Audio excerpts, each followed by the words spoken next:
রে বাবু, মন খারাপ? পরীক্ষা খারাপ হয়েছে, ভুলে যা না খারাপ হওয়া পরীক্ষাটার কথা।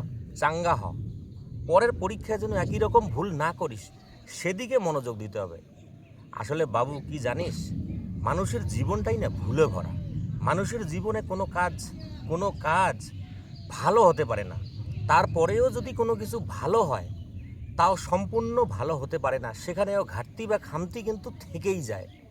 আসলে মানুষের জীবনটাই এরকম ভুলে ভরা। আসলে আমাদের জীবনে না সম্পূর্ণ ভালো, সম্পূর্ণ প্রাপ্তিলাভ, সম্পূর্ণ শান্তি, সম্পূর্ণ সুখ, সম্পূর্ণ পরিতৃপ্তি এরকম ব্যাপার বলে কিছু হয় না। তাই আমাদেরকে কোনো রকম আফসোস, কোনো রকম পস্তানি না রেখে, লক্ষ্য স্থির রেখে আমাদেরকে সামনে এগিয়ে চলতে হবে। এটাই মানব জীবন। মানুষ যেমন সম্পূর্ণ হয় না, মানুষের প্রাপ্তিলাভ, চাওয়া পাওয়া কোনো দিন সম্পূর্ণ হবে না।